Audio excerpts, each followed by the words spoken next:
Good morning, YouTube. It is freezing right now, even though I live in Southern California, which is very ironic, San Diego.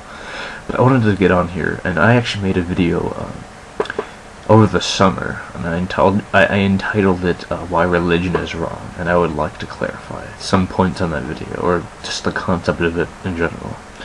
I'm not really trying to necessarily be a douche, or, like I said in the video, I'm not trying to make people... That's not my intention, is making people angry, or, upset. I'm trying to make people think. That's my main objective, is to make people question and criticize what they believe in as an individual. I truly want to make people question the world around them, especially when it comes to religion, and not just Christianity, but just in general. Questioning things around them, it doesn't even necessarily have to be religion, just questioning one's own faith or personal values, or what the world they live in, or the things that they see, the things that they hear. That's my main objective in all of this. And I've been doing some thinking, and there's a lot more things I could talk about. There's so much I can talk about, and I want to make this sort of an informal video, not as well structured or planned out as my previous video, Why Religion is Wrong, Episode 1. And I'm going to make this a continuous series, and a series of videos. And, of course it's the holiday season, and that's why people say Happy Holidays as opposed to just your plain old mundane Merry Christmas, or Happy New Year's. Happy New Year's is fine, it's very generalized for the main public. But what I've been thinking is, as far as religion goes, there's plenty of people out there that are, hundreds of millions of people out there in the world, especially, and even in this country, of course, that are very much struggling with themselves, as far as financially, emotionally, mentally. A lot of people struggling with the loss of family members or friends, or material objects, or some people are, maybe lose their home, or things of the sort. And people want to seek comfort in something that's not exactly another fellow human being, or the company of another person, or something like drugs or alcohol or anything like that. They want to find a new, different escape. And here's where religion comes in. People find solace and comfort in religion, which is one of the main contributing factors as to why religion is so prominent. One of the main contributing factors as to why Christianity is so prominent. People want to seek comfort. They want to feel comfort, and they want to know that everything's going to be okay. They want this feeling of content within themselves. They want to know that they are guaranteed to see their loved ones once they die off this earth. And I'm not really going to refute that or shoot them down for it, although I'm going to question some of their beliefs of, ghosts or spirits and demons, or something that's really superficial. Not necessarily the concept of God, but I want to focus specifically on religion. And I don't want to be a douche. I don't want to be that one person that says Santa Claus isn't real and ruins it for everyone else. If you want to use that comparison. I want people to question themselves and question the world around them. I want them to have intellectual curiosity. I want them to have the motivation to seek out new answers in life, to seek out different viewpoints and perspectives, and see what other people think. See something that's different from their traditional or orthodox values. Now, going back to people seeking comfort, it's extremely common, and we see it all the time. You see a funeral reception, or some sort of remembrance, or eulogy. They'll cite a prayer.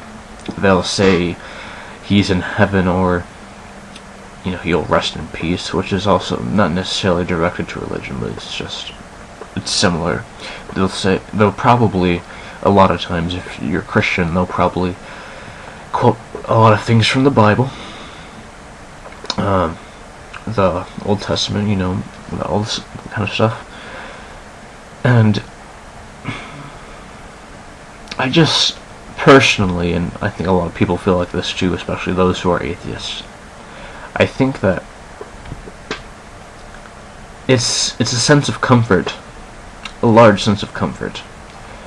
When you lose a loved one or a close friend or someone very dear to you, you want that sense of content and comfort.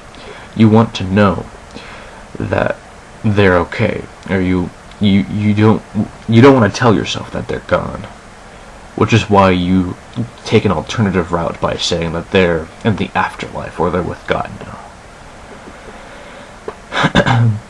And personally, the way I'm atheist, but I'm not the kind of atheist who would go to a church and try and refute someone's beliefs or be a douche about this sort of subject or matter. I'm the kind of atheist who just wants to have a civilized discussion about this sort of thing. And, I've dealt with a lot of loss. Had a lot of friends commit suicide, a few different family members die. A couple of close ones here and there. But, that's just a natural stage in life, and that's what most people need to come to terms to. And I just personally think that you shouldn't lie to yourself. And if you are that desperate to just lie to yourself about this sort of thing, I mean, of course I have no way to prove or disprove what I'm claiming. I have no way to prove that there isn't or is a heaven or afterlife. But then again, just think about how ridiculous that sounds. Just think about the circumstances, the utter circumstances. Think about that. How desperate you are, and how quick to comfort yourself you might be. That you would go as far to say that there is such a thing. And what I really think is most 10 times more valuable than finding religion after the loss of a loved one or when you're struggling is the company of others and friends or family members, whoever that may be. Even if you don't get along with, you need to find other people that you value and love in order to cope with such a tragic fate. And even if you find a way to, like with churches, you might find other people in churches that might give you comfort. That's all fine and good, but like I said, I don't think it's very good to lie to yourself like that.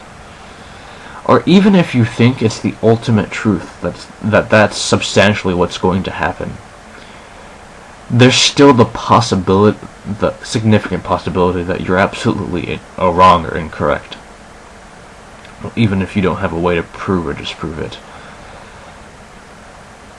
So you really shouldn't take the chance. And you might say, what if I'm wrong?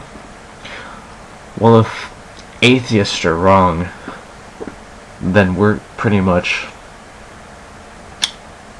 you and I are pretty much screwed. Because if you follow a religion like the Bible, and you say it's absolutely God's word, then you can't cherry pick certain things from it. That means you have to definitively take everything from the Bible. You need to believe in and embrace slavery, misogyny, polygamy, rape, torture.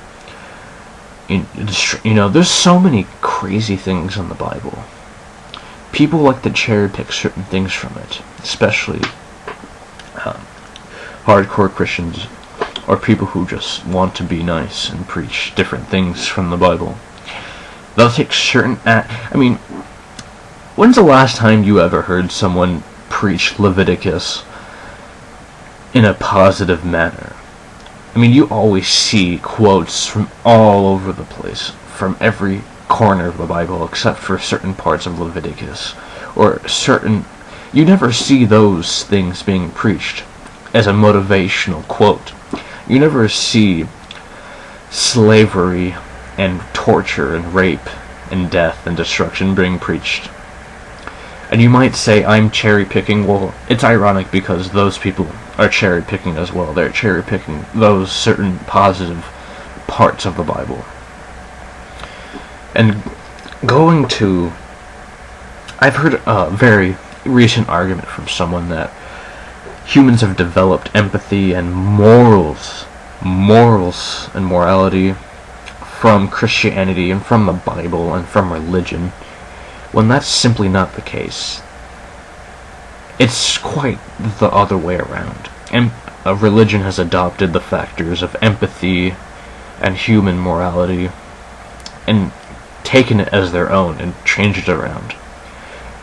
Because we are capable, way before Christianity was even close to being around, or Jesus Christ, even from a historical standpoint, let's say, way before that even any of that existed, human beings were fully capable of empathy, of remorse, of critical thinking, of reason, of logic, of morality.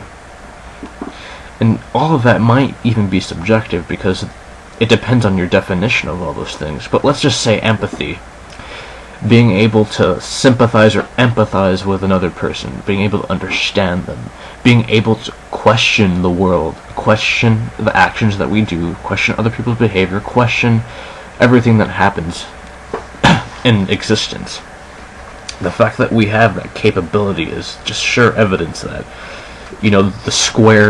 the bare roots of Christianity, that's not where empathy or human morals stemmed from. And it is the holiday season, and Christians are always saying, since it's Christmas, it's Christ, this is what Christmas is about. And like I said in my previous video, what the holiday season is about, it's just not that. I mean, it was originally adopted as a pagan holiday, and Christians adopted it and added on to it, as they did with the viewpoint of empathy and morality. Now, the Bible is extremely open to interpretation, and that's why a lot of Christians, or a lot of other people from both sides, like to twist and turn things, or like to have their own viewpoint on it. And I just view it as some archaic book, personally. I don't think it's horrible, and I don't think it's some miracle, amazing, magical, wonderful book either. I'm very candid about the Bible, and it's extremely interesting, I'll give it that. It has some interesting stories, maybe even some good lessons, but for the most part it shouldn't be used as a guidebook for your life or a facilitation of your morals or empathy. And there's another funny argument. Christians want, this stupid thing about Duck Dynasty. Come on. God. I don't even know where to start with that. Let alone being such an outrageous topic to rage about and to give attention. Christians are very just... Why, if you're a Christian... And I know there's a lot of Christians that support gays and homosexuality and such, but there's a very good amount of Christians out there that hate Christianity because it's against God. And here's my refute to that argument, to homosexuality being against God, because it's immoral for a man to lay in bed with another man, as said in the Bible. This was a time where the human population on Earth was extremely slim. And let's just give a factor or a possibility. There's no modern medical science. There's no hospitals. There's no way to treat infections. No efficient medicines.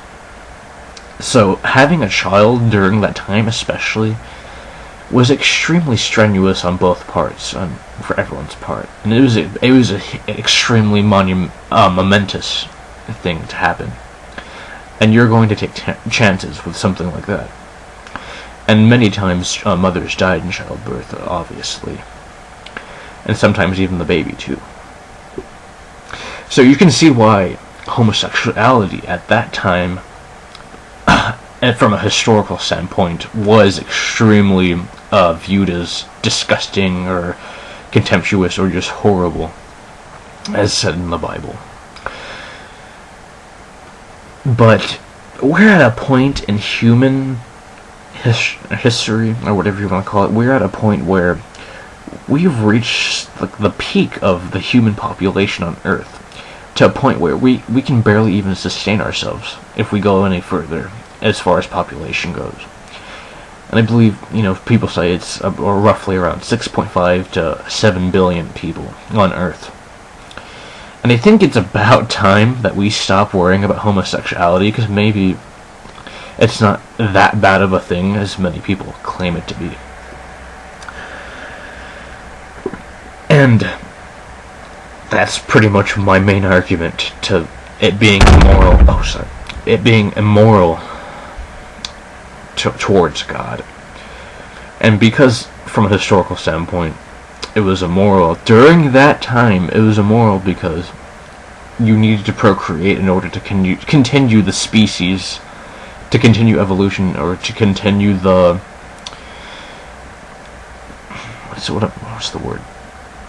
Just continue the human chain of living, or whatever you want to call it. And it's just ridiculous. I can't believe that people still cling on to this. People still think they're... And if it's because you're trying to be a good Christian, just don't. If the Bible never existed, would you honestly care if people, with their insignificant bodies and this insignificant speck on the face of the galaxy, do you really think... okay, let's say God existed. Do you really think he would, or it, or whatever, do you think God would care at all? And if so, why? Other than what I just refuted it about being for the sole purpose of procreating and reproducing the planet. Do you think he would really care? Tell me why he would care. I want to know a legitimate argument as to why God would care.